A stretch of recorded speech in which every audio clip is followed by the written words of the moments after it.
What happens when a quarterback becomes more powerful than the program itself? We are witnessing a rogue agent in the pocket who uses internal friction as a survival mechanism. Shedeur's refusal to defer to authority has turned the locker room into a pressure cooker where traditional leadership is dead. He isn't just demanding perfection from his offensive line, he's publicly exiling anyone who falls short and daring the coaching staff to stop him. It is a razor-thin tightrope between absolute brilliance and total anarchy, proving that when winning is the only currency that matters, loyalty is the first thing to burn. He has built a self-sustaining engine of conflict, leaving the entire football world with one terrifying realization. For decades, the quarterback position has been defined by a strict, almost religious adherence to public relations and coach deference. You know the script. When the offensive line collapses and gives up 6 sacks, the traditional franchise quarterback steps to the podium, takes the blame, and talks about how he needs to get the ball out faster. He falls on the sword to protect the ecosystem. He repeats the coach's talking points. He is the ultimate company man, but Shedeur Sanders has taken that script, torn it to shreds, and set it on fire. He refuses to play the role of the compliant, media-trained martyr. If a lineman misses a block, Shedeur doesn't just show frustration, he weaponizes it. He isolates the failure for the entire world to see. To the old guard, this looks like petulance. It looks like a spoiled superstar throwing his teammates under the bus. But that is a fundamental misreading of what is actually happening on the sideline and in the locker room. What critics call immaturity is, in reality, a ruthless, highly calculated tactic designed to manufacture extreme accountability. Think about the standard disciplinary structure of a football team. A coach yells, a player runs sprints, maybe they get benched. It is an internal closed-loop system of punishment. Shedeur has bypassed that entirely by publicly calling out offensive line breakdowns and challenging the standard operating procedure. He has externalized the pressure. He uses his massive cultural footprint to hold a microscope over his teammates. You are either blocking for him or you are a viral liability. This is a deliberate, high-stakes psychological operation. He doesn't need a coach to chew out the right tackle. He lets the weight of millions of eyes do the crushing. It creates an environment where internal friction isn't an accident. It is the fuel. It is a survival mechanism. The weak are immediately exposed and discarded, while those who remain are hardened by the sheer terror of public failure. It is a harsh, unforgiving meritocracy that entirely cuts the coaching staff out of the disciplinary equation. This brings us to the core structural disruption that makes Shedeur Sanders so dangerous to the football establishment. The entire sport is built on a rigid top-down hierarchy. The head coach is the unquestioned autocrat. He dictates the culture, he controls the playing time, and he holds the ultimate leverage.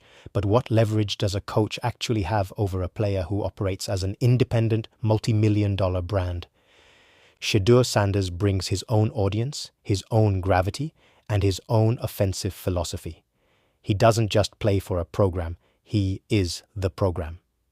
When you bring in a player of his magnitude, you aren't plugging a cog into a machine. You are merging your franchise with an autonomous corporation. Traditional old-school discipline is instantly rendered useless. You cannot discipline a player who holds more cultural and financial power than the man holding the clipboard. Because of this unprecedented shift in leverage, the traditional power dynamic is irreparably broken. The coach is no longer the architect of the culture, he is merely a passenger in the quarterback's ecosystem.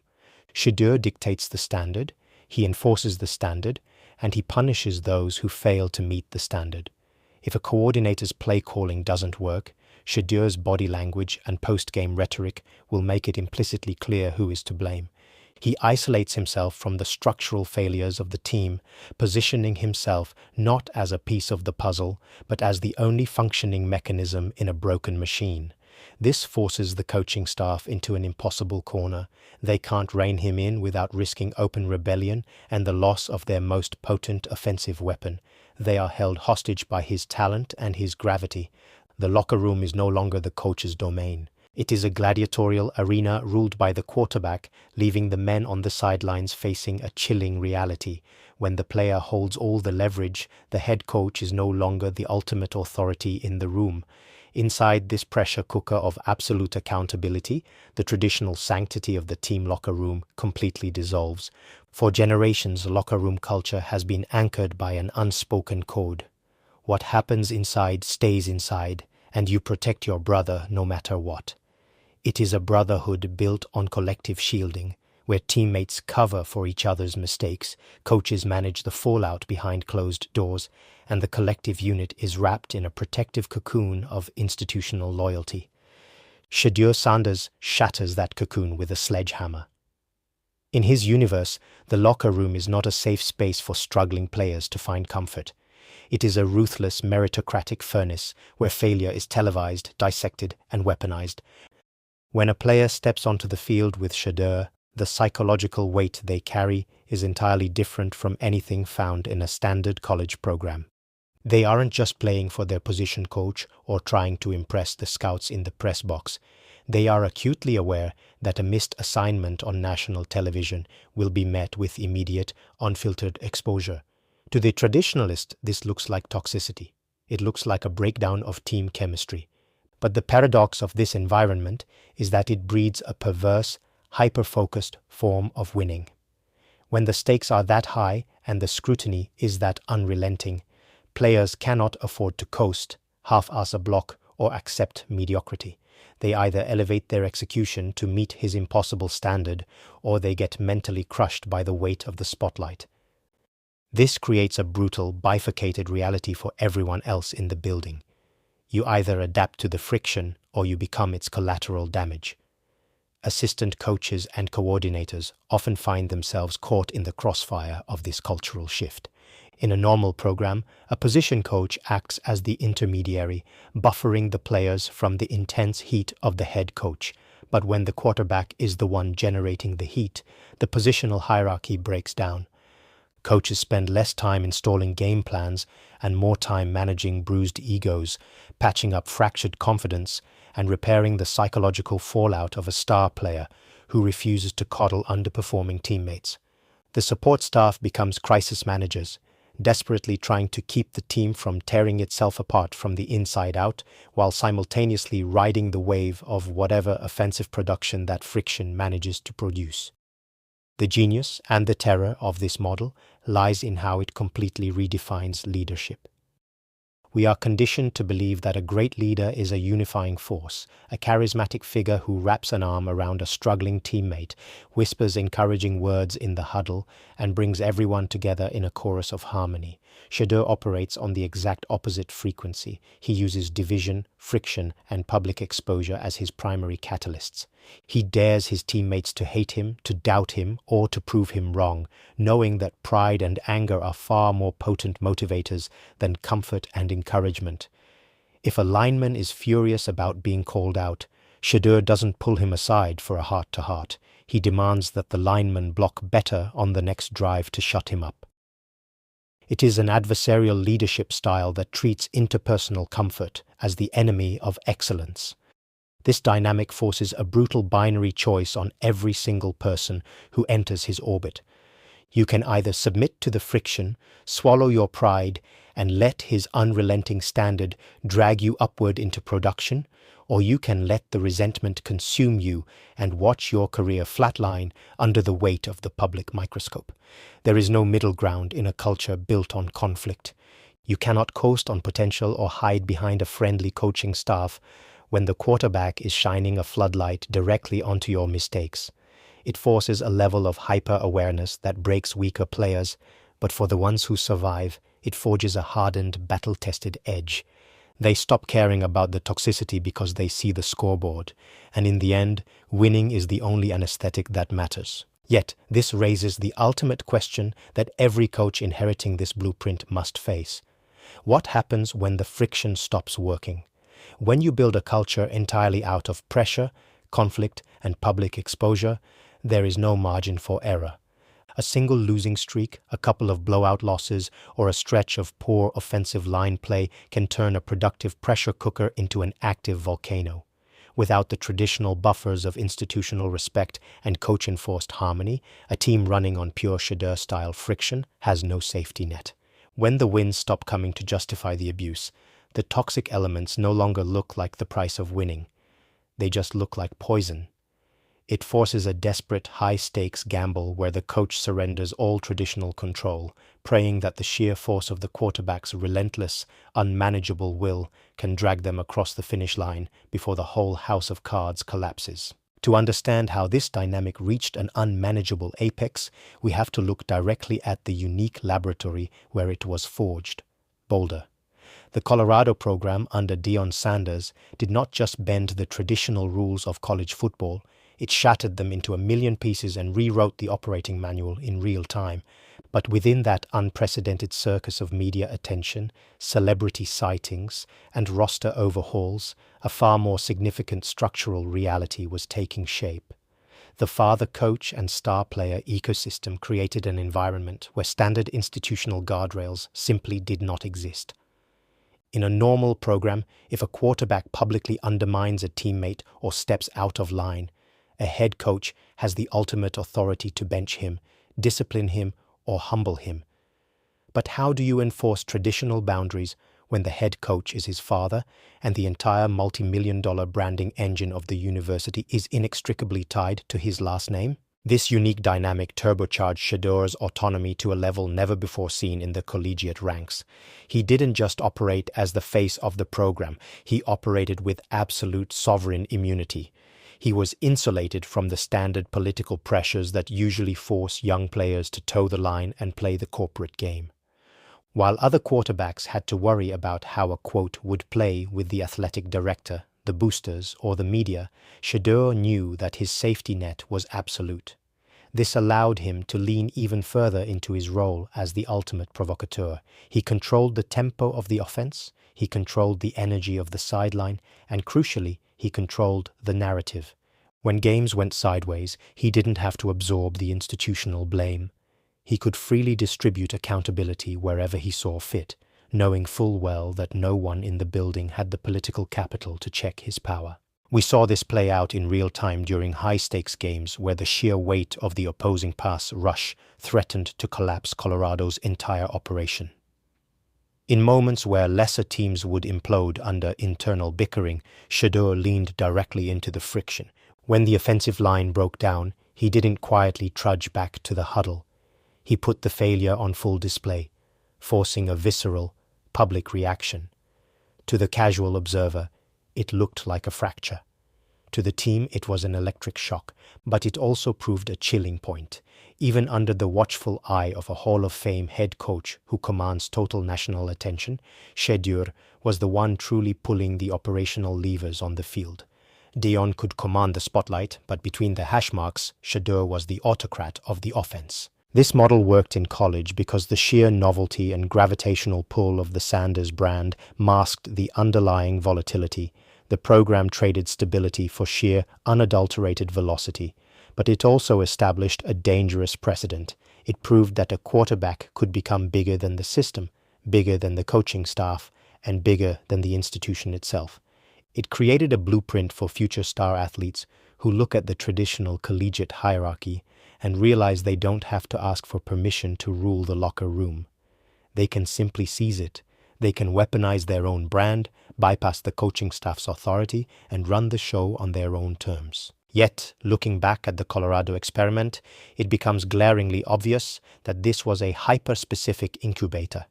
It was a lightning-in-a-bottle scenario built on a very particular family dynamic and a unique cultural moment in sports media. The true test of this philosophy was never going to be how it fared in a college program designed to accommodate it. The true test, and the part that terrifies traditional football traditionalists, is what happens when this exact blueprint is transplanted into the rigid corporate machinery of the National Football League. Because when Shedeur steps out of the collegiate incubator, he will no longer have a father as the head coach to shield him from institutional friction. He will walk into a professional locker room governed by veteran millionaires, multi-million-dollar general managers, and conservative head coaches who view player empowerment as a direct threat to their survival. The immunity vanishes, the familial safety net is gone, and suddenly the rogue agent who demands absolute accountability and refuses to defer to coaching authority is going to collide with an NFL establishment that demands total conformity. That collision is going to be violent, and it forces us to confront the ultimate question. Is this brand of disruptive, uncompromising leadership a revolutionary new way to win at the highest level? Or is it a ticking time bomb waiting to detonate the moment it meets a coach who refuses to bend? When that collegiate blueprint collides with the rigid, risk-averse machinery of the National Football League, the friction no longer looks like a quirky motivational tactic. It looks like an existential threat to the organization. Step into any NFL front office during draft season, and you will quickly realize that general managers and head coaches are conditioned to prioritize conformity above all else. They want a quarterback who speaks in cliches, deflects blame to protect the shield, and treats the coaching staff like a supreme court of infallible wisdom. So what happens when a prospect enters the room who has spent his entire life refusing to defer to authority, openly critiquing his supporting cast, and operating as a sovereign entity? You get a massive culture clash that terrifies traditional evaluators.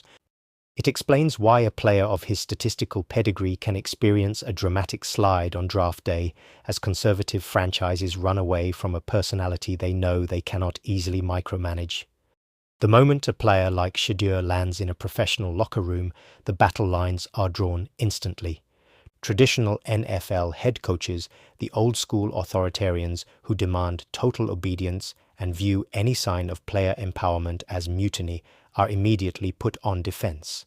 Imagine a micromanaging coordinator attempting to chew out a franchise quarterback who believes his own internal standard is higher than the playbook's.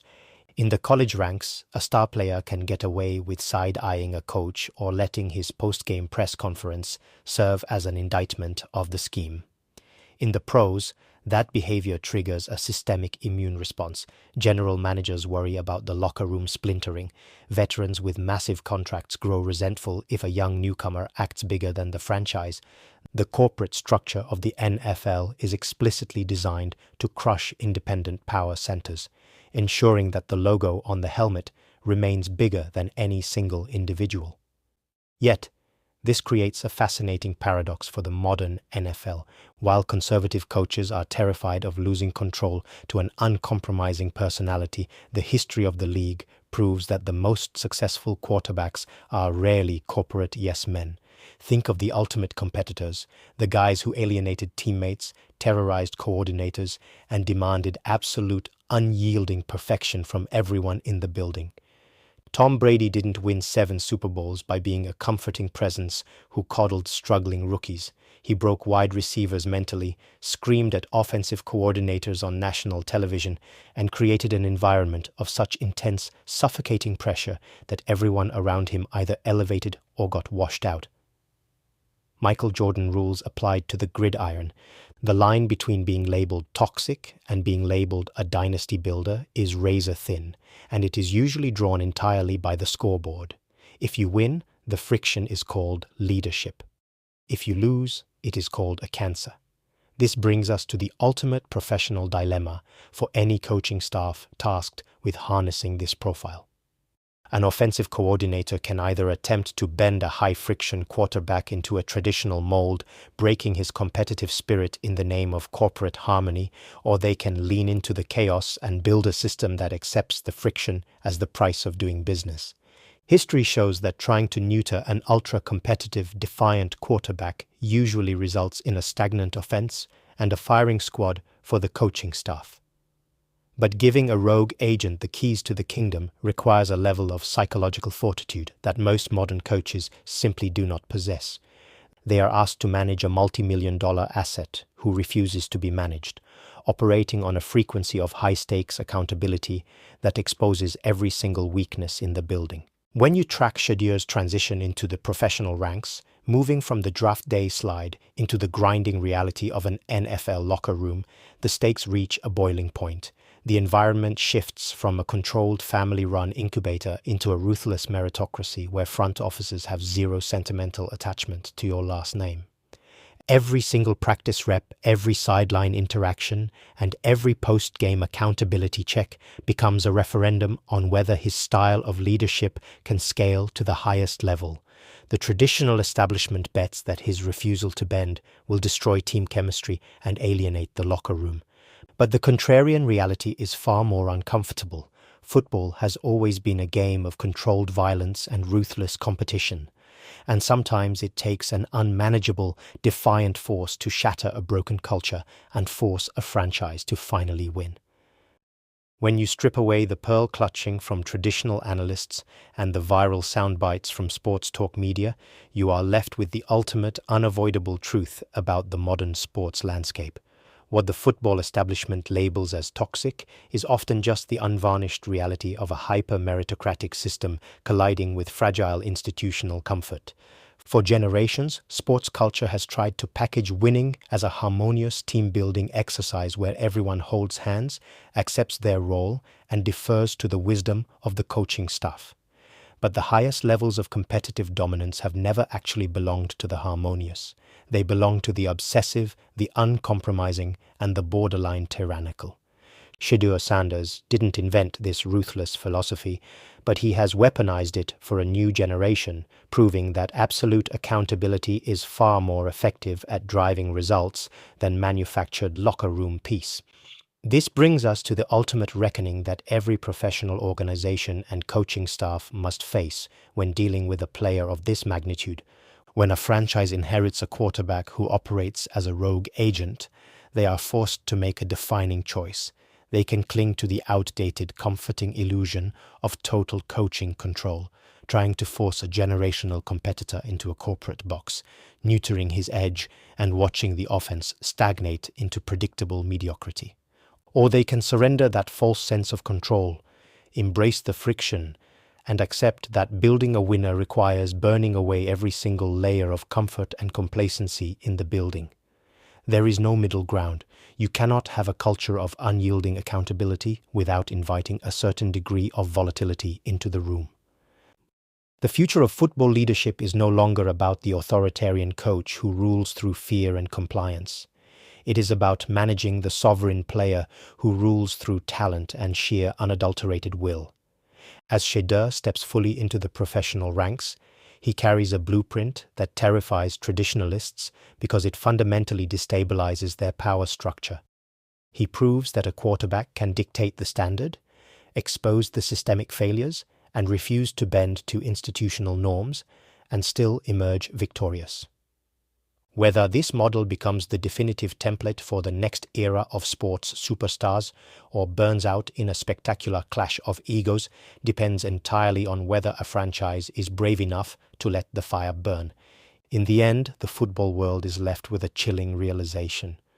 The traditional coaching model isn't just outdated, it was obsolete the moment players like this realized they didn't need permission to conquer the game.